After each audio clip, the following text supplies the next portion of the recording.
1장 1절부터 14절 말씀으로 생명의 길과 사망의 길이라는 제목으로 말씀을 전합니다.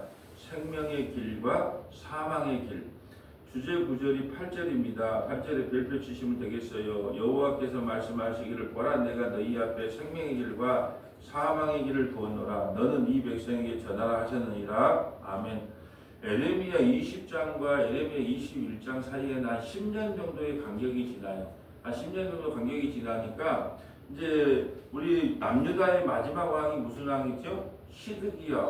시득 이겼다 그래서 시드기야 남유다 20대 왕이 두 사람을 보내요. 누구에게? 에레미야에게 보내가지고 좀 살려달라 그러는 거예요. 왜 살려달라면 거짓 선지자들은 바벨론이 와도 우리는 성전이 있기 때문에 제사장들이 있기 때문에 우리 결코 망하지 않는다 했단 말이죠. 근데 마지막에 시드기야 왕 때가 되니까 너무 바벨론이 문 앞에까지 쳐들어와 있어요. 너무 무섭잖아요. 이게 두 명을 빨리 파견을 보내는 것이죠. 그래서 에레미야에게 기도 부탁을 하는 거죠. 당신이 보니까 참 선지자가 맞습니다. 그러니까 우리를 좀 기도해 주세요. 왜 이런 기도 부탁을 하러 왔을까요? 경험이 있거든요. 무슨 왕 때? 히스기야 왕 때 이사야 선지자와 함께 기도한 적이 있잖아요. 히스기야 왕 때 사네립이라고 하는 아수르 군대가 쳐들어오지요. 아수르 군대 18만 5천 명이 쳐들어와서 예루살렘 성을 둘러싸고 있을 때가 있어요. 그럴 때 시드기야 왕과 이사야 선지자가 함께 기도함으로 18만 5천 명이 다음날 다 송장이 된 적이 있어요. 그러니까 그런 경험을 역사서를 통해서 이렇게 시드기야 왕이 빨리 에레미야에게 빨리 두 사람을 보내 가지고 우리를 위해 기도해 달라. 그러면 이적이 일어나고 기적이 일어날 거 아니냐라는 부탁을 하죠. 그럴 때 기도 응답을 해주는데 뭐라고 하냐? 너희가 생명의 길과 사망의 길이 있다. 근데 생명의 길이 되려면 어떻게 하냐? 바벨론에 항복하고 고난을 받아라. 이게 생명의 길이다. 이상하잖아요? 기도 응답을 해준다 그러면 알았어. 내가 바벨론 싹 쓸어 줄게. 그게 기도 응답이 돼야 되잖아요. 근데 너희가 살기 위해서 생명의 길로 가기 위해서는 바벨론에 항복하고 징계를 받아라는 거예요. 그런데 사망의 길은 뭐냐? 끝까지 바벨론에게 해보는 거예요. 끝까지 한번 싸워보자는 거예요. 누가 있는가 해보자는 거예요. 이게 사망의 길이다라는 거죠. 그런데 사람은 어떤 길을 택할 것 같아요? 끝까지 대항합니다. 시드기야 왕이 끝까지 대항하죠. 그래서 시드기야 왕은 두 눈이 다 뽑혀요. 그리고 자식들은 그것을 죽임을 당합니다. 그러니까 하나님께서 생명의 길을 택하고 사망의 길을 택하지 말라고 말해도 인간은 그걸 지킬 능력이 있다 없다? 안 되는 거예요. 안 되는 거예요. 아무리 생명의 길을 택하라. 왜 그럴까요? 선악과를 따먹는 그 순간에 우리 인간은 스스로 생명의 길을 찾아갈 수가 없어요. 왜요? 생명나무에 화영금을 딱 세워놨기 때문에 도저히 우리 스스로는 못 찾아갑니다. 주님이 우리를 찾아오셔서 생명의 길로 인도해야 된다는 것이죠. 근데 우리가 생각하는 생명의 길은 틀려요. 우리가 생각하는 생명의 길은 기도 응답을 받아서 바벨론을 멸망시키는 게 생명의 길이라고 생각하지만 하나님의 응답은 뭐냐? 하나님이 바벨론에 항복하고 그 가서 징계와 고난을 받아라. 그것이 살 길이다. 근데 사망의 길은 끝까지 싸우는 거예요. 끝까지 싸워. 우리 생각에는 저기 쳐들어와서 끝까지 싸우는 게 생명의 길일 것이 아니냐라고 생각하지만 아니라는 것이 오늘 주님이 우리에게 주신 말씀이에요. 그러므로 인간이 생명의 길을 선택할 수 없기 때문에 결론적으로 예수님의 십자가를 통하여 자기 백성을 생명의 길로 인도한다라는 것이 오늘 본문의 주된 말씀이에요. 1절 볼까요? 여호와께로부터 에레미야에게 말씀하여 임하시니라. 시드기야 왕은 남유다 20대 마지막 왕이죠. 마세야의 아들 스바냐를 에레미야에게 보내니라. 여기서 스바냐는 소선지자 스바냐 아니에요. 동명이인입니다.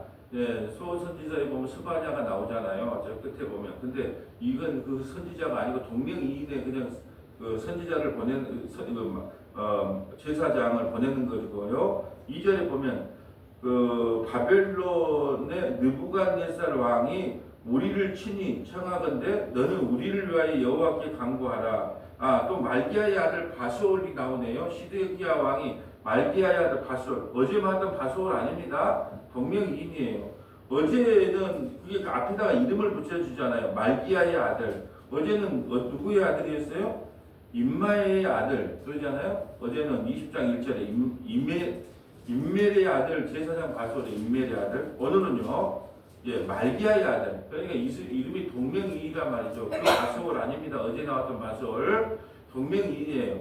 그러니까 바솔과 스바냐를 누구에게 보내요? 에레미야에게 보내요.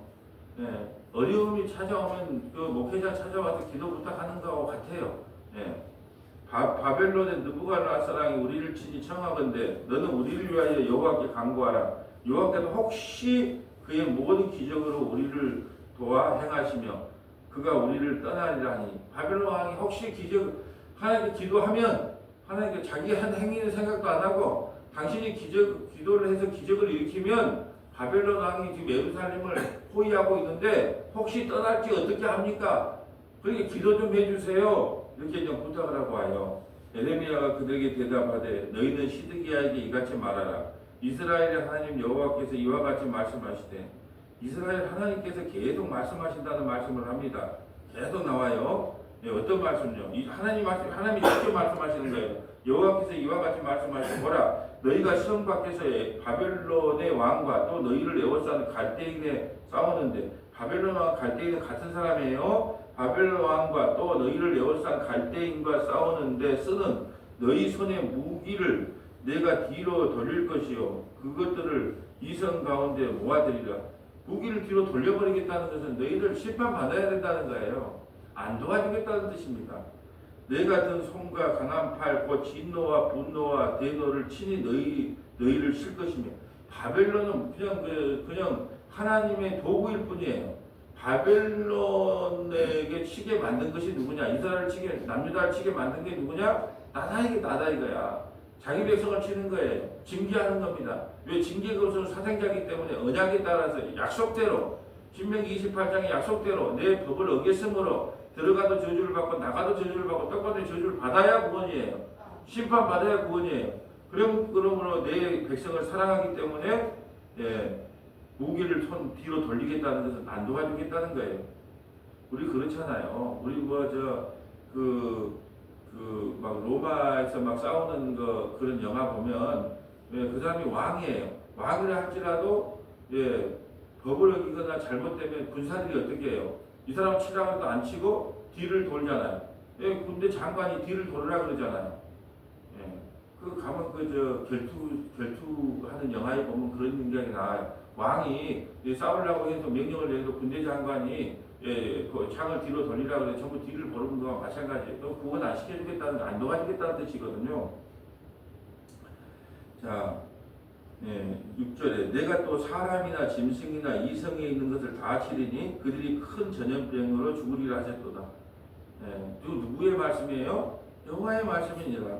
여호와의 말씀이니라. 그 후에 내가 유다의 왕 시드기야와 그의 신하들과 백성과 및 이 성읍에서 전염병과 칼과 기근에 남은 자를 바벨론의 느부갓네살 왕의 손과 그들의 원수의 손과 그들의 생명을 찾는 자들의 손에 넘기리니 그가 칼날로 그들을 치되 추근히 여기지 아니하며 긍휼히 여기지 아니하며 불쌍히 여기지 아니하셨다. 바벨론 왕이 쳐들어가서 끌려갈 때 임산부는 배를 가르고 어린아이는 못 따라오니까 벽에다가 돌에다 쳐서 죽이고, 남자들은 질질 끌려오는데 대항하면 목을 베이고, 그러니까 긍휼히 여기지 않는다는 거죠.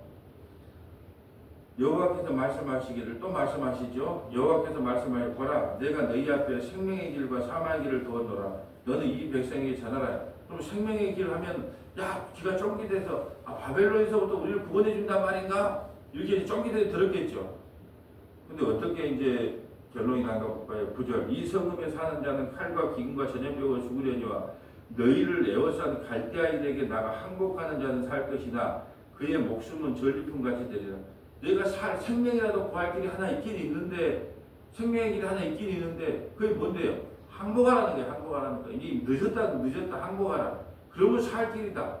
생명의 길과 사망의 길을 둔단 말이죠. 그러면 시드기야 왕이 어떻게 할게? 이 말을 듣고 성문을 열고 바벨론에 항복을 했다면 어떻게 됐을까요? 두 눈이 뽑히지 않았겠죠. 바벨론에 끌려가지 않았겠죠. 네가 항복을 했기 때문에 어떻게 했냐? 내가 너를 다스리긴 다스리지만 생명은 살려주겠다. 그렇겠죠. 자식도 안 죽고. 근데 생명의 길을 선택해라 그래도 인간은 선택한다 안 한다? 안 그래서 인생은 후회 없는 인생이 없습니다. 예. 누구한테 보세요. 죽기 전에 나 후회가 없다는 사람 한 사람 못 봤어요. 다 후회합니다. 이걸 선택해도 후회하고 저걸 선택. 장가를 가도 후회하고 안 가도 후회하고.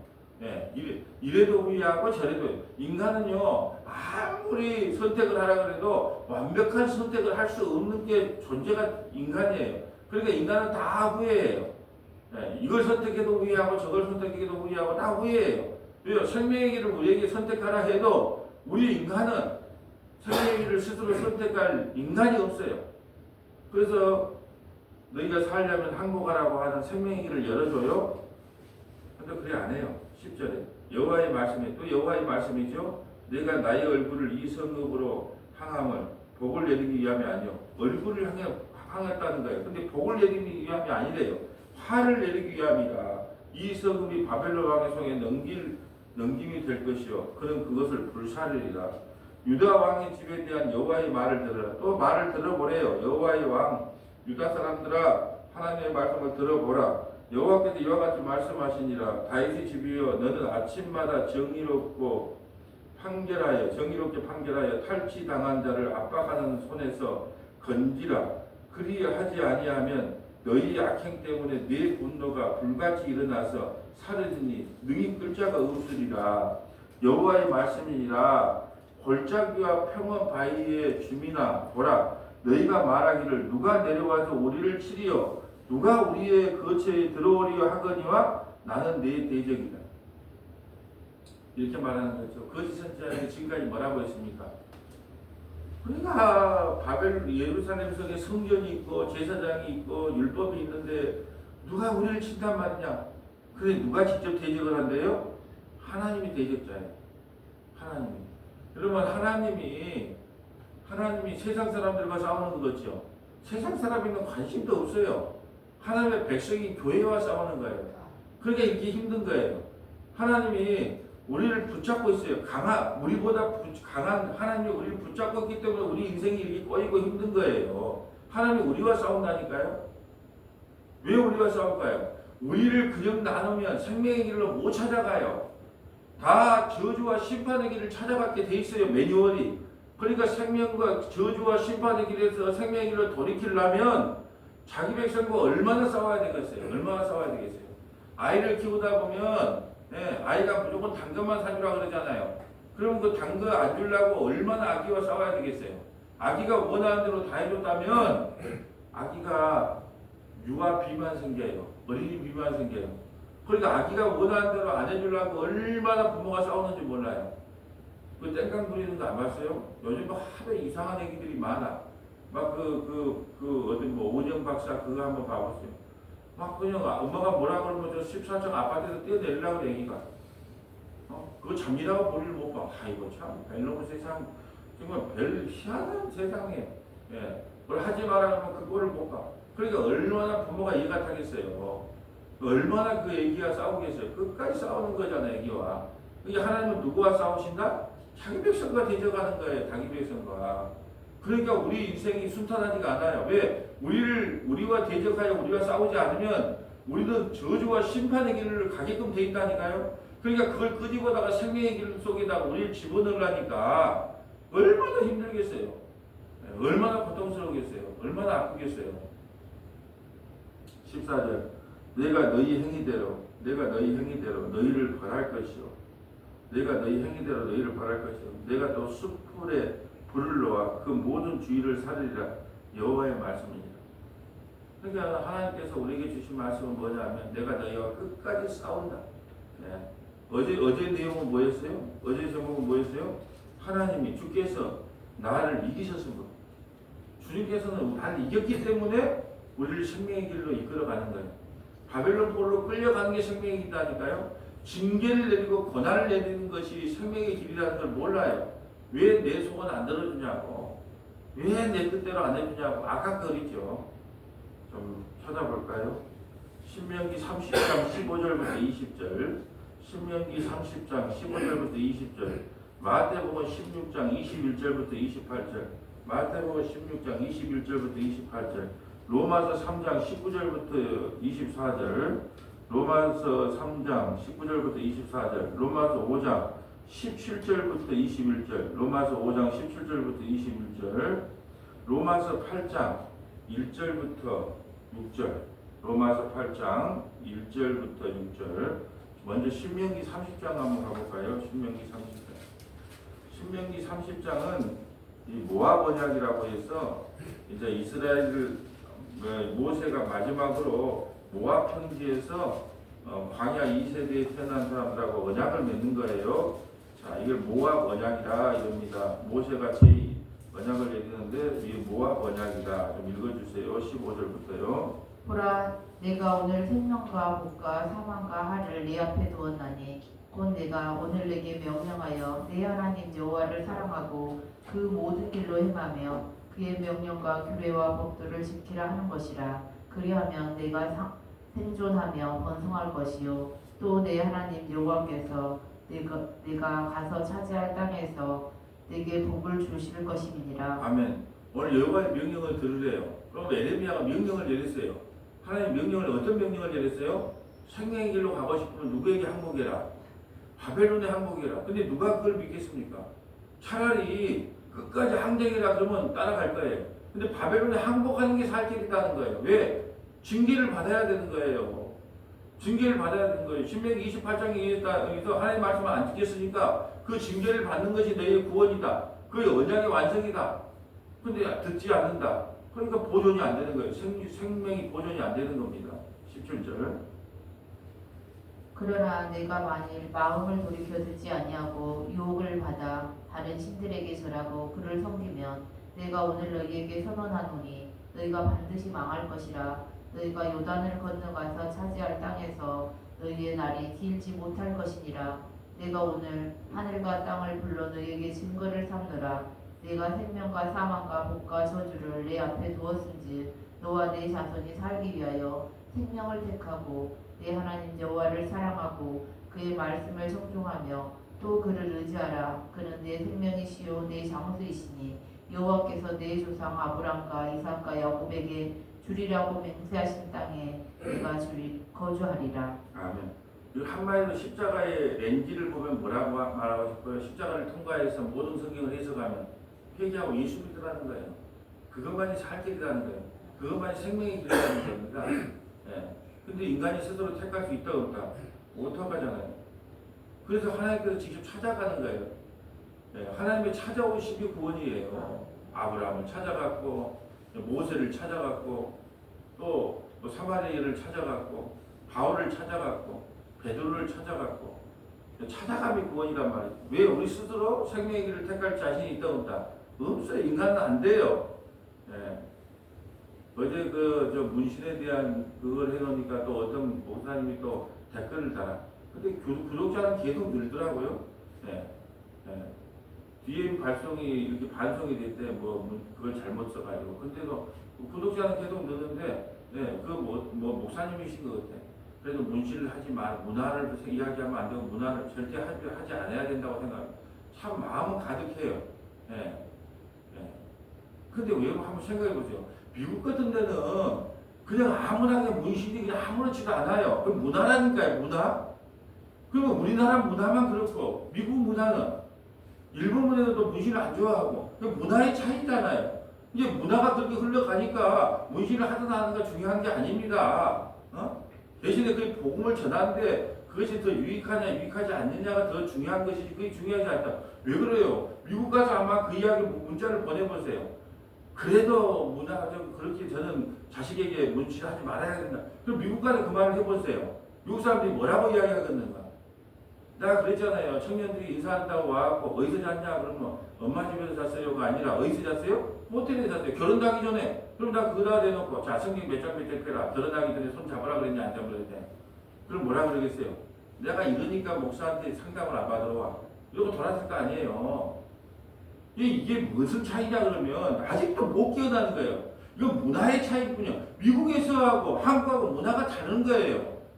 그러니까 제가 답답한 게 뭐냐면 우리가 미국 같은데 영국이나 미국이나 유럽 왜 선진국이냐면 자 반바지를 입고 출근을 해요. 근데 자기 업무에 뛰어나. 그럼 그 사람을 선택한단 말이죠. 근데 우리는 딱 보면 외모가 어떤다, 양복을 입었냐 안 입었냐, 말을 어떻게 하냐. 그러니까 그래서 선진국이 문턱에 가다가 좌절하는 거예요. 왜냐하면 그 업무 능력을 봐야 되는 건데 그걸 안 보고 자꾸 엉뚱한 걸 보니까 네 몇 살 먹었어? 네 나이 몇 살 먹었어? 네 어디 출신이야? 어디 출신이 뭐고 나이가 몇 살 먹었어? 뭐그 업무를 잘하면 선택하면 되는데 안 되는 거예요. 안 되는 거예요. 그 말귀를 못 알아보는구나. 그 문화의 차이일 뿐이라는 거예요. 그것이 문화의 차이. 예. 그러니까 참 답답하다 답답해. 우리가 그랬잖아요. 그래. 안중근이 우리나라에 볼 때는 의로운 사람이지만 일본 쪽에서 볼 때는 역적이자 역적. 그렇잖아요. 아프리카에 가서 양복 입고 설교할 수도 없잖아요. 반바지 할머니 다 찢어진 옷 입고 우리 유통은 벗고 최소한 그들과 같이 깔딱 벗고 살지는 못해도 그 정도는 해야지 되지 않아요? 문화의 차이를 모르는 거예요. 문화의 차이를. 그러니까 내가 말했잖아요. 그건 신앙생활이지 복음이 아니에요. 그러니까 이리든 저리든 별로 의미가 없어요.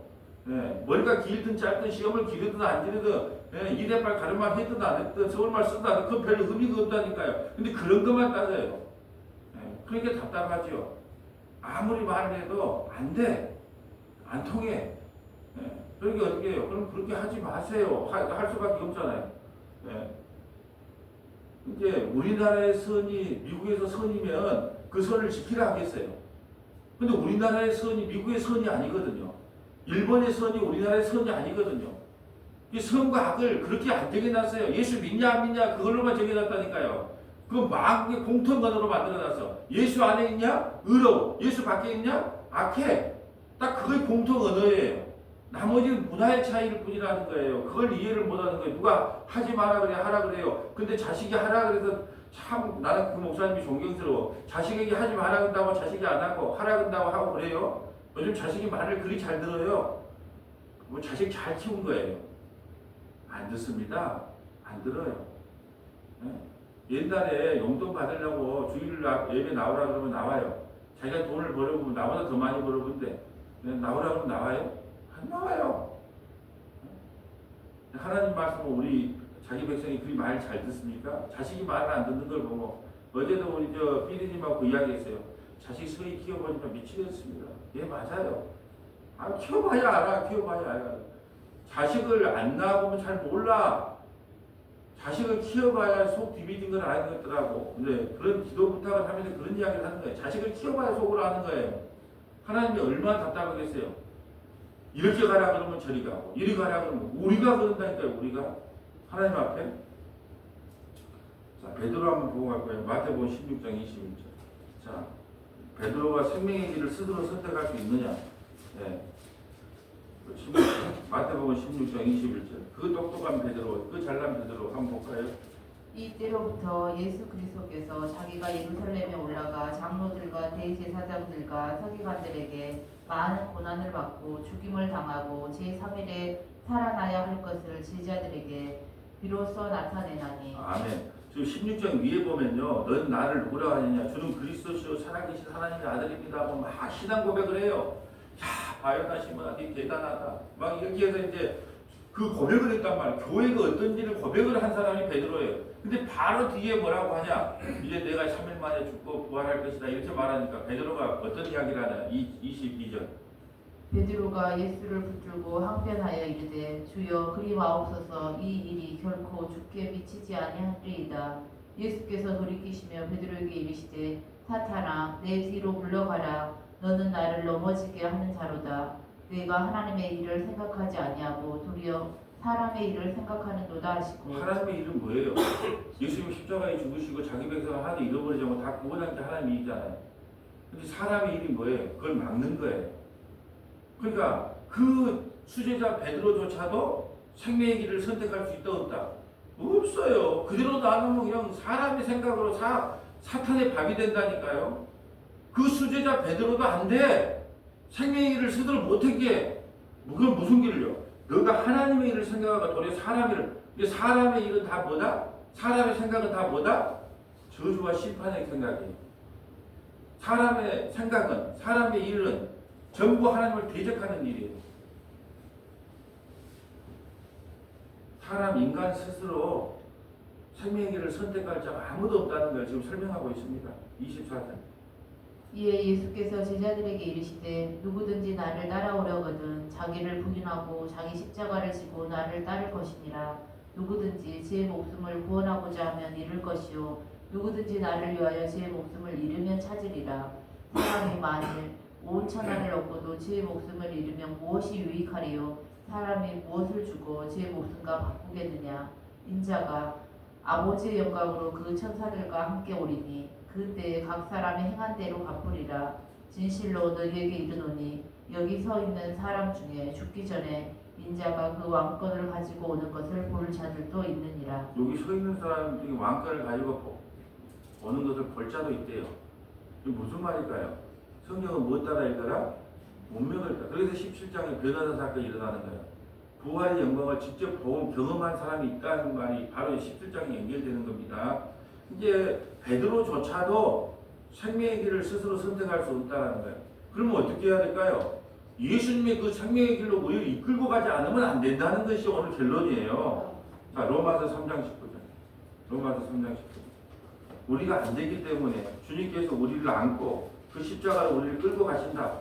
네, 그것만이 생명의 길이다. 3장 19절. 우리가 알거니와 무릇 율법이 말하는 바는 율법 아래 있는 자들에게 말하는 것이니 이는 모든 입을 막고 온 세상으로 하나님의 심판 아래 있게 하려 함이라. 그러므로 율법의 행위로 그 앞에 의롭다 하심을 얻을 육체가 없나니 율법으로는 죄를 깨달음이니라. 자, 나오죠. 율법은 주신 목적이 뭐라고? 지키라고 줬다고요? 죄를 깨달으라고 줬다고요? 근데 오늘날은 이 율법을 잘 지키면 의롭대요. 힘쓰고 애쓰고 지켜 살아야 되네. 아니, 율법을 통해서 우리를 모시기 때문에 죄를 깨닫고 누구를 믿으라고? 예수님을 믿으라고 줬는데 그걸 잘 지켜서 구원받겠다고 하는 사람들이 있다니까요. 그게 바리새인들 서기관들 아닙니까? 21절. 이제는 율법 외에 하나님의 한 의가 나타났으니 율법과 선지자들에게 증거를 받은 것이라. 곧 예수 그리스도를 믿음으로 말미암아 모든 믿는 자에게 미치는 하나님의 은이 차별이 없느니라. 모든 사람이 죄를 범하였음에 하나님의 영광에 이르지 못하더니 그리스도 예수 안에 있는 성령으로 말미암아 하나님의 은혜로 값없이 의롭다 하심을 얻은 자 되었느니라. 이 예수를 하나님이 그의 피로써 믿음으로 말미암는 화목제물로 세우셨으니 이는 하나님께서 길이 참으시는 중에 전에 지은 죄를 간과하심으로 자기의 의로우심을 나타내려 하심이니 곧 이때에 자기의 의로우심을 나타내사 자기도 의로우시며 또한 예수 믿는 자를 의롭다 하려 하심이라. 그런즉 자랑할 때가 어디냐? 있을 수가 없느니라. 무슨 법으로냐? 행위로냐? 아니라 오직 믿음의 법으로니라. 그러므로 사람이 의롭다 하심을 얻는 것은 율법의 행위에 있지 않고 믿음으로 되는 줄 우리가 인정하노라. 하나님은 다만 유대인의 하나님이시냐? 또한 이방인의 하나님은 아니시냐? 진실로 이방인의 하나님도 되시느니라. 할례자도 믿음으로 말미암아 또한 무할례자도 믿음으로 말미암아 의롭다 하실 하나님은 한 분이시니라. 그런즉 우리가 믿음으로 말미암아 율법을 파기하느냐? 그럴 수 없느니라. 도리어 율법을 굳게 세우느니라. 율법을 굳게 세운다는 말이 뭐예요? 율법을 통해서 죄를 깨닫고 누구를 믿으라는 거예요? 예수 믿는 게 율법의 용도라는 거예요. 그걸 굳게 세운다라고 이야기합니다. 이게 우리 인간이 스스로 생명을 선택할 수 없기 때문에 예수님이 우리를 안고 십자가의 죽으심으로 하나님과 화목제물이 되게 하셨다. 스스로 못 선택한다는 거예요. 근데 자꾸 할 수 있대. 뭘 할 수 있는가 모르겠어. 뭘 자꾸 할 수 있는가 모르겠어. 인간에게 자꾸 뭔가를 부여해 준단 말이죠. 할 수 있다는 걸 할 수 있다. 할 수 있다. 해보자. 하면 된다. 못해요. 그러니까 주님께서 우리를 안고 십자가에 죽으신 거예요. 5장 17절 가볼까요? 로마서 5장 17절. 한 사람의 범죄로 말미암아 사망이 그 한 사람을 통하여 왕노를 하였은즉 더욱 은혜와 의의 선물을 넘치게 받는 자들은 한 분 예수 그리스도를 통하여 생명 안에서 왕노를 타리로다. 한 사람의 범죄, 아담이 범죄함으로 말하면 그 피가 우리에게 흘러요. 우리에게 들어왔단 말이죠.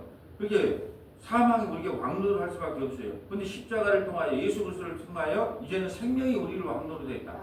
이제 생명과 저주를 선택하라면 인간은 스스로 선택할 권한이 없어요. 왜요? 아담의 후손이기 때문에. 근데 예수 그리스도를 통하여 십자가를 통하여 우리가 생명의 왕노들이 된 자가 되었다는 거죠. 이게 우리는 스스로 우리의 생사 화복을 우리 스스로 선택할 수가 없다니까요. 주님께서 우리를 생명의 길로 인도하지 않으면 구원받은 자가 아무도 없어요. 새벽 예배, 수요 예배, 금요 예배 아무리 그냥 40년, 50년을 다녀도 주님께서 우리를 찾아오지 않으면 구원받은 자가 한 사람도 없어요. 이게 우리의 의가 아니라는 거예요. 그럼 막 기분 나빠한단 말이죠. 열심히 한 사람들이 기분 나빠해요. 그러면 내가 가서 상금 더 받는다 그러고 하나님 나라 가서 더 영광 받으려고 이 노력을 하는데 왜 이단에 그리 빠집니까? 자기의 구원의 욕구 때문에 그러잖아요. 하나님이 꼭 그 사람을 구원해 줘야 돼요. 구원의 욕구가 빠지기 때문에 구원의 욕구가 너무 커요. 나는 구원을 받아야 되겠다. 그래서 부모 형제도 버려야 되겠다. 그래서 그 교주에게 가는 거 아니에요. 구원은 전적인 하나님의 은혜입니다라고 말하면 교주가 힘을 못 쓰잖아요. 교주의 능력이 아닙니다. 그 목사의 능력이 아닙니다. 하나님의 능력입니다. 그러면 힘을 못 쓰잖아요. 근데 절대 하나님의 구원은 절대 하나님의 주권이라는 걸 믿지 못하기 때문에 사람들이 그렇게 이단에 빠져가지고 뭐 90점이 넘어야 된다, 전도를 많이 해야지, 뭐 몇 명 안에 든다, 뭐 한다. 성경을 모르기 때문에 그게 누구 책임이다? 목사가 가르쳐준 적이 없어요. 성경을 배우고 싶어도 가르쳐준 적이 없어. 그러니까 그런 말하면 무서워져. 하나님은 그 사람이 아니고 그 교주가 아니면 자기 백성을 구원하지 못합니까? 단 한 사람도 잃어버리지 않는다고 성경이 기록되어 있는데요. 한 구절이라도 제대로 가르쳤으면 그 중직자들이 넘어갔겠어요? 그럼 이단들이 어디를 포교를 안 한 줄 아세요? 이단들이 포교 안 하는 사람들이 있어요. 어느 종교일까요? 이단들이 절대로 포교를 안 하는 종교가 있어요. 어딜까요? 천주교입니다. 왜 그럴까요? 아무리 노력하고 예수도 헌금 1,000원밖에 안 해요. 네. 그게 아무리 가르쳐도 안 돼, 그들은. 네? 천주교인들은 냉간한 포석을 안 해요. 왜? 그건 강요를 안 하니까. 강요를 해도 습관이 돼 있어. 아무리 헌신 봉사하라고 해도 안 해. 그리고 헌금 내라고 해도 1,000원 내. 그러니까 뭐 헌신 충성 봉사를 거의 안 해. 그러니까 피해. 천주교인들은 어디 다니냐고 그러면 천주교 다닌다고 피해 본다니까요. 왜? 어차피 포석을 해놔도 그들이 헌신 충성 봉사를 안 해. 헌금도 잘 안 하고. 근데 기독교인들은 기복주의에 빠져가지고 이렇게 하면 높은 데 가는데 돈 더 받는데 뭐 부자 된대 막 이런 식으로 훈련이 돼 있기 때문에 기독교인들은 포석을 하면 좋아. 금방 헌신자가 되고 금방 돈 내거든요. 자, 여러분이 뭔 죄가 있다고 큰 소리를 마치겠습니까? 자, 읽어주세요. 18절.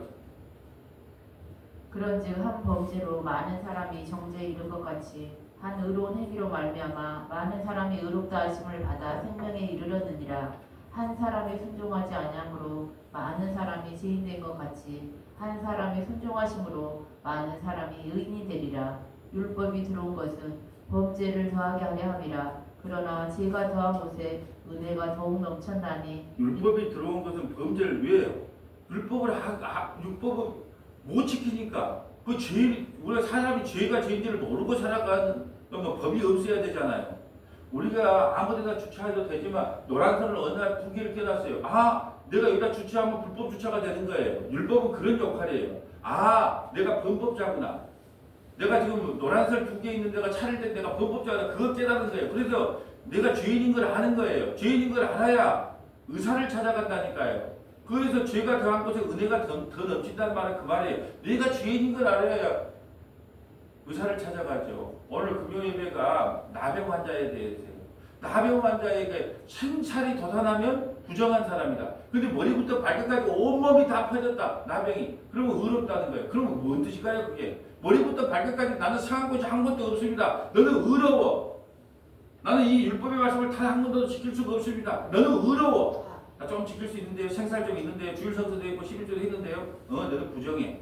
이 말하고 있는 거예요. 다 성경은 같은 이야기를 하고 있어요. 자, 21절. 이는 제가 사망 안에서 왕노릇 한 것 같이 은혜도 또한 의로 말미암아 왕노릇하여 우리 주 예수 그리스도로 말미암아 영생에 이르게 하려 함이라. 아멘. 로마서 8장 1절 가볼까요? 로마서 8장 1절. 자, 그래서 성령이 우리에게 임하지 아니하면 누구도 생명의 길을 선택할 수가 없다라는 게 결론이에요. 자, 그러므로 이제 그리스도 예수 안에 있는 자에게는 결코 정죄함이 없나니 정죄함이 없다는 건 죄를 안 짓단 말 아니에요. 죄를 지어도 죄를 물을 수 없다는 거예요. 아니 우리가 일사부재리 원칙이 있잖아요. 한 번 감옥에 들어가면 같은 죄를 물어도 다시 감옥에 넣을 수 없다. 우리가 죄인이에요. 근데 나 죄를 위해서 대신 십자가에 죽었어요. 그러니까 우리가 죄를 지어도 그걸 죄를 물을 수가 없는 거예요. 그러니까 그리스도 예수 안에 있는 사람은 정죄함을 받지 않는다는 것은 죄를 안 진다는 게 아니고 그 죄를 죄로 물을 수 없다는 거예요. 2절. 이는 그리스도 예수 안에 있는 생명의 성령의 법이 죄와 사망의 법에서 너를 해방하였음이라. 율법이 육신으로 말미암아 연약하여 할 수 없는 그것을 하나님은 하시나니 곧 죄로 말미암아 자기 아들을 죄 있는 육신의 모양으로 보내어 육신의 죄를 정하사. 자, 예수님을 율법 안에 보냈어요. 죄 아래 보냈다는 거예요. 왜요? 우리의 죄를 대신 감당하기에 율법 안에 죄 아래 보냈다는 거예요. 육신의 몸을 입고 왔단 말이에요. 네, 죄 아래 보냈어요. 그렇지만 죄는 없는 분이에요. 죄 아래 보냈지 죄는 없는 분이에요. 죄가 없어야 그 죄를 책임질 수 있죠. 자, 4절. 육신을 따르지 않고 그 영을 따라 행하는 우리에게 율법의 요구가 이루어지게 하려 하심이니라. 육신을 따르는 자는 육신의 일을, 영을 따르는 자는 영의 일을 생각하느니. 자, 오늘 본문으로 해볼까요? 자, 시드기야는요 육신의 일을 따라서 생명의 길을 줬는데 바벨론 포로로 끌려가야 너희가 산다는 생명의 길을 줬어요. 근데 믿지 않았어요. 어디를 따라가세요? 육신의 길을 따라가세요. 내가 끝까지 해보겠다. 네. 항복하라는 영의 말을 영의 일을 생각하지 아니했다는 뜻이죠. 6절에 육신의 생각은 사망이요 영의 생각은 생명과 평안이니라. 육신의 생각은 하나님과 원수가 되나니 이는 하나님의 법에 굴복하지 아니할 뿐 아니라 할 수도 없음이라. 육신에 있는 자들은 하나님을 기쁘게 할 수 없느니라. 만일 너희 속에 하나님의 영이 거하시면 너희가 육신에 있지 아니하고 영에 있나니 누구든지 그리스도의 영이 없으면 그리스도의 사람이 아니라. 자 15절부터 17절까지 한번 읽어볼까요? 너희는 다시 무수하는 종의 영을 받지 아니하고 양자의 영을 받았으므로 우리가 아빠 아버지라 부르짖느니라. 성령이 친히 우리의 영과 더불어 우리가 하나님의 자녀인 것을 증언하시나니 자녀이면 또한 상속자 곧 하나님의 상속자요 그리스도와 함께한 상속자니 우리가 그와 함께 영광을 받기 위하여 고난도 함께 받아야 할 것이니라. 아멘. 영광과 고난은요 같은 꼴이에요. 우리 영광을 받기 위해서는 반드시 고난도 함께 받아야 된다. 근데 우리는 영광을 받기 원하지 고난을 받기를 원치 않잖아요. 네, 하나님이요 우리하고 대적한다니까요. 그게 고난이에요. 우리만 쫓아다녀요. 우리만 쫓아다녀. 네, 그래서 어떻게 주냐? 승승장구한 게 아니고 낙심과 좌절을 주게 합니다. 하나님 우리 찾아 낙심과 좌절. 왜 낙심과 좌절을 줄까요? 낙심과 좌절이 찾아와야 비로소 누구를 바라보게 된다. 예수님을 바라겠대요. 내가 완벽하면 하나님 안 바라본다니까요. 늘 부족함을 느껴요. 늘 넘어집니다. 늘 쪽팔림을 당해요. 그렇기 때문에 미련을 버리고 다 함께 미련을 버리고 차차차 주님을 바라보게 되는 거예요. 근데 주님이 우리를 대적해요. 뭘 대적해서 뭐하게 하냐? 세상에 미련이 없게 만들어가요. 그걸 끊어내는 거예요. 그래서 결국은 미련이 없어야 누구를 바라보게 되니까 미련 없는 만큼 주님을 바라보게 되니까. 그래서 여러분에게 오는 고난은 정말로 하나님께서 주신 나쁜 고난이 아니에요. 나만 바라봐. 나만 의지해. 다른 거 바라보지 마. 그것을 누가 하신다? 하나님이 하고 계시는 거예요. 하나님이. 나는 내 백성과 싸우는 거예요. 남유다와 싸우는 거예요. 바벨론과 싸우는 게 아니에요. 아수르와 싸우는 게 아니에요. 나는 내 백성과 싸우는 거예요. 네, 말씀을 정리합니다. 이제 22절 예를 들면 유다가 멸망하는 이유가 나와요. 왜 이유가 나오냐? 시드기야 왕을 통해서 몇 명을 이야기해놓고 그 나머지 위로 올라가면서 왜 멸망할 수밖에 없는가를 이제 19대 왕, 18대 왕을 통해서 이제 멸망의 이유를 설명하는 겁니다. 자, 우리가 생명의 길과 사망의 길이 있어요. 우리 인간의 눈으로 볼 때는 승승장구하고 우리의 기도가 응답되고 하나님 우리에게 바란 대로 다 요구하는 대로 다 들어주는 것이 생명의 길이라고 생각을 해요. 근데 그것이 심판의 길이고 저주의 길입니다. 오히려 우리 뜻이 이루어지지 아니하고 주님 나는 오늘 항복합니다.